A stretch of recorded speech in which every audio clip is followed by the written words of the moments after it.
So just a quick sense, so that was looking at housing. As far as water is concerned, we know there's a serious challenge regionally as far as water is concerned. India has many regions which are seriously water deficit. Of our 22 major basins, 18 river basins are either water stressed or water scarce.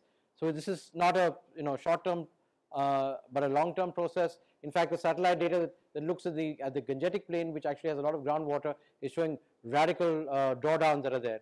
One quick way of trying to visualize that is looking at the distance that some cities actually draw their water from. These are schematics. So if you look at Delhi, for example, Delhi is drawing water all the way from Wazirabad, which is the Yamuna, 450 MLD, to 1200 MLD from Tehri at the other end.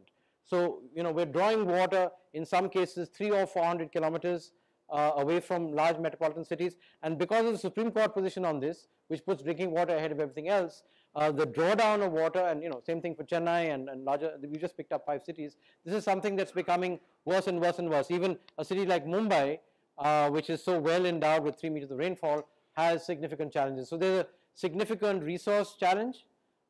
Next please. And if you look at the household access to drinking water, this is the primary source of drinking water. We see the light blue there, that's tap water, consistent trend. Obviously hand pumps and tube wells being quite important as far as that's concerned. And as far as India is concerned, we haven't done too badly on the MDG target as far as water is concerned. That's the improvement as far as water supply. And if you look at urban households, more than half the urban households, Gautam alluded to it just now, share their water sources with others, and almost a third continue to source their drinking water from outside their premises. So if you look at again the differential across income categories, this is quintiles now. So we're breaking this down into 5 categories. Some things that sort of jump out and are quite interesting. The growth, this dark blue is the growth of bottled water, okay, across income quintiles. So you're seeing this is a sort of the top 20%, but even at the lower quintiles, you actually start finding. So of course, the quality of water and the bottled water is a question mark. Then we know how it actually is. But that's a big new trend that we're seeing in the most recent data as far as that's concerned. So there are significant differences in terms of access. About 2/3 of the households have access to tap water, but then it drops off as you go all the way down. So again, this is obvious, but we are saying that about, let's say, 60% of the people in the lowest quintiles don't have access to adequate drinking water. Yeah. Similarly, when we are looking at the situation as far as slums is concerned, here again, interesting, notified slums, bottled water access, something that you can expect. Non-notified slums, almost nothing as far as that's concerned. And of course, a lot of use of hand pumps and tube wells, as we well know.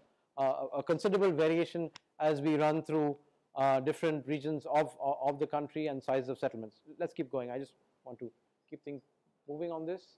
Across city classes also, this is million plus cities, lot more tap water obviously, and if you go down the settlement class, these are 1 lakh plus towns, to class 2, class 3 and class 4 and 5. So we're talking about the bulk of the urban settlements here, 7,500 type.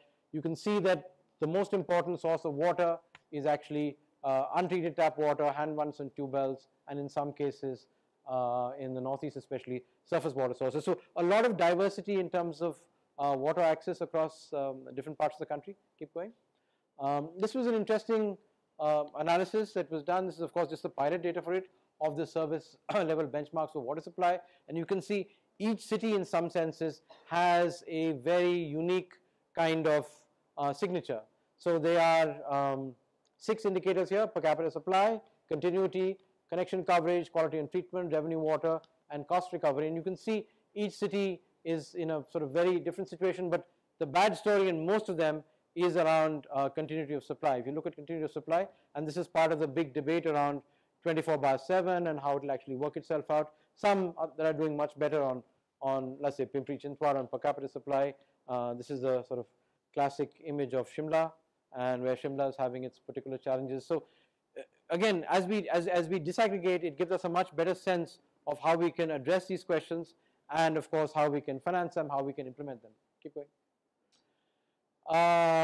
Okay, this is for the guys in the front row. So I mean, some of you will recognize this. This is a reworking of some of the work that's there. So basically this is a flow diagram that looks at where feces actually lands itself out, how does it actually run itself through pipe water systems, on-site systems. The big thing of course is, so this is where the shit comes from, this is where it sort of ends up and what kind of impact that it has. So essentially the big issue here is you have 48% that is non-treated and it comes from on-site sanitation systems. And of course India's greatest shame, this is what Swacch Bharat is meant to be about, is the proportion of our population practicing open defecation in the world. And of course as these processes leak out of the system, it has dramatic impact on both groundwater and of course surface water across the country. We're going to have I guess a great debate on it. This is a quick way of trying to visualize this. Things are really not doing very well in this space at all, and I'm not sure whether we made dramatic impact and progress over the last year. I guess most of us are going to be working on this. Similar things in terms of looking at urban sanitation arrangements across quintiles. Again, like you can see here, very quickly, the sort of standard canonical pipe sewage systems are only a small proportion right up there. Septic tanks and on-site systems, and of course all the associated questions of dealing with septage are the bulk of the challenge, and we've been focused on that. Most of the investment on the JNURM has been focused on that. I'm really glad that there's a movement to trying to rework this process, but it means much more complex engagement because it has to be done community by community, lane by lane. This is not a grand thing in which you can throw investment into it and you're going to get an impact. And of course, this is only the urban story. Actually, the story is urban, peri-urban, rural, and that's when you get the whole entire continuum, you get a sense of the operational challenges. This is one area in which we've actually not hit the MDG target, in spite of having a long 15-year period to do it. So this is obviously a critical area that we need to do something quite radical about. So 10 million people or more resorting to open defecation, 15 million households who don't have latrines in their premises. This is again both India's shame and big challenge that we have to deal with. So after we looked at how these things play themselves out, the astonishing thing that we managed to do, of course, and I think we're probably going to replicate this in our cleanup river campaigns, which have been going on now for 20 years or so, is we set up this tremendous capacity notionally to treat sewage.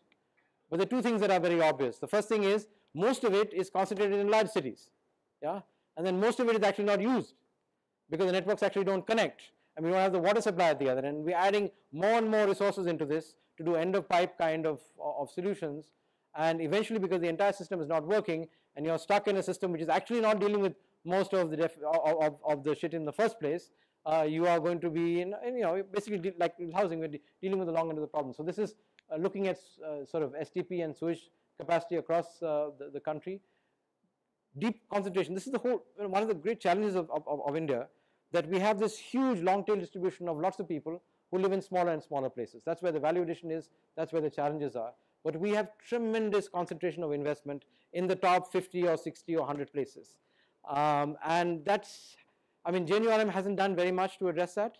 We're hoping now that with Amrut and a whole range of other things that we'll talk about, there may be some impact that's there, but we really have to look at the smaller places if we have to get any kind of sustainable long-term solutions that actually work. Keep going. And obviously, it's no surprise with what I just showed you just now that we have serious problems. This is fecal coliform numbers across a transect that starts at Gangotri there and goes up to Diamond Harbour. That's the Ganga, this is Yamuna. We just took 3 rivers to see what's happening.